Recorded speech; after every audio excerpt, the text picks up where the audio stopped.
Semina ya uchumba mpaka ndoa. Somo la 4. Mipaka katika uchumba.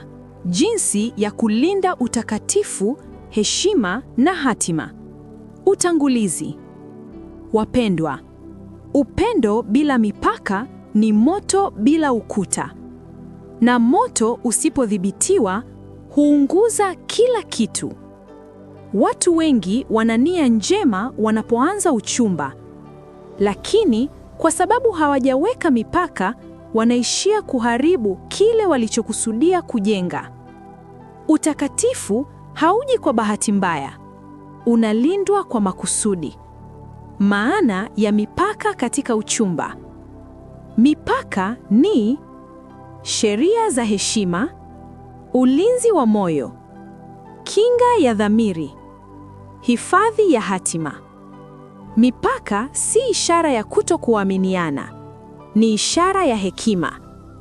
Mithali 4 mstari wa 23. Linda moyo wako kuliko yote uyalindayo. Ukiona Biblia inasema linda moyo, ina maana kuna kitu kinataka kuuvamia. Mipaka ya kimwili. Ukweli wa mwili wa mwanadamu. Mungu aliuhisi hisia za kimwili. Hazina dhambi zenyewe. Lakini Mungu pia aliweka mazingira sahihi ya kuzitumia. Ndoa.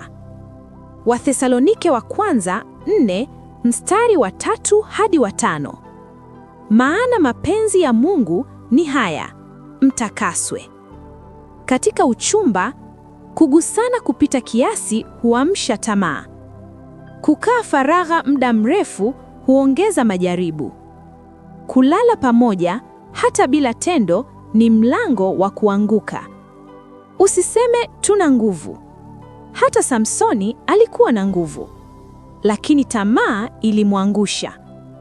Kanuni muhimu. Kama mhubiri na kushauri: epuka kulala pamoja kabla ya ndoa. Epuka kukaa peke yenu usiku. Epuka mazoea ya kimwili yanayoamsha mwili. Wekeni muda wa kurudi nyumbani.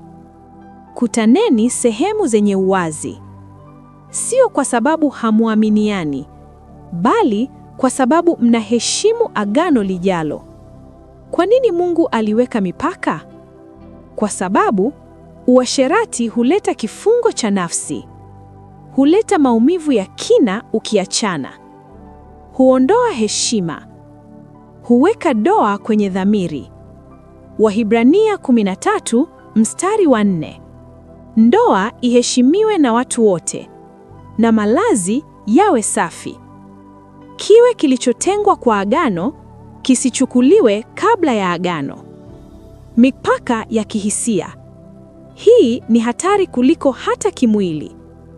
Watu wanaweza wasigusane, lakini tayari mioyo yao imefungwa kupita kiasi. Usijitoe kihisia mapema sana. Usianze kuweka mipango ya maisha kabla ya uthibitisho. Usitoe siri zote za ndani kabla ya muda. Usimfanye mtu kuwa dunia yako yote. Kumbuka, kama bado hamjaingia kwenye agano, uwezekano wa kuachana bado upo. Linda moyo wako. Epuka utegemezi wa kihisia. Dalili za utegemezi. Huwezi kufanya maamuzi bila yeye. Furaha yako inategemea simu yake. Ukiwa hujamsikia, unachanganyikiwa. Mwenzi wako si Mungu wako.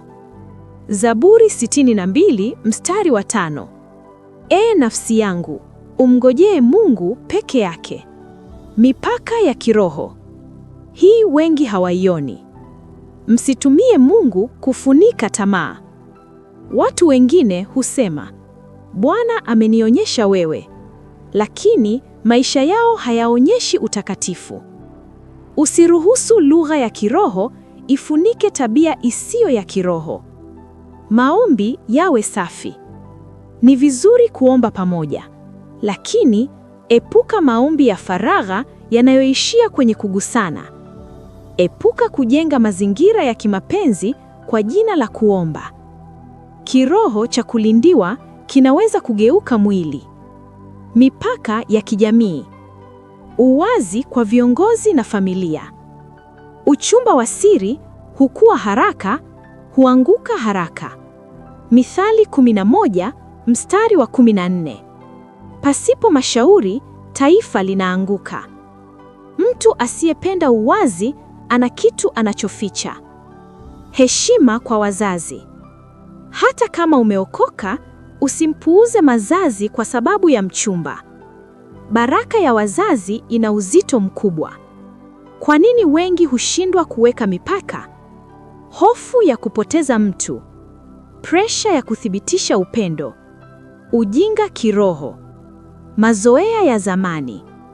Lakini sikiliza, mtu anayekuacha kwa sababu ya mipaka yako hakuwa wa hatima yako. Mtu wa Mungu ataheshimu mipaka yako. Matokeo ya kuto kuweka mipaka: kuvunjika kwa jiamini, kujilaumu, mimba zisizotarajiwa, ndoa kuanza bila heshima, hatia ya kiroho. Lakini pia mipaka ikilindwa, heshima huongezeka, thamani huongezeka, amani huongezeka, baraka huongezeka. Hitimisho la somo. Wapendwa, uchumba si mahali pa kujaribu kila kitu. Ni mahali pa kujenga heshima ya agano. Mipaka si kifungo. Mipaka ni ulinzi wa upendo wa kweli. Zaburi 119 mstari wa 9. Jinsi gani kijana aisafishe njia yake? Kwa kuitii neno lako. Maswali ya tafakari. Je, nimeweka mipaka au naishi kwa hisia? Je, kuna maeneo ambayo nimepuuza kwa sababu ya hofu ya kumpoteza? Je, naona aibu kuzungumza juu ya utakatifu? Je, naheshimu agano la ndoa hata kabla halijaanza? Sehemu inayofuata ni muhimu sana. Mawasiliano katika uchumba, jinsi ya kujenga uelewano bila migogoro. Hapa ndipo tutajifunza jinsi ya kuzungumza bila kuumiza, jinsi ya kutatua migogoro kabla haijawa ndoa, mada muhimu za kujadili kabla ya harusi. Kwa heri mwanafunzi mwema, karibu katika muendelezo unaofuata.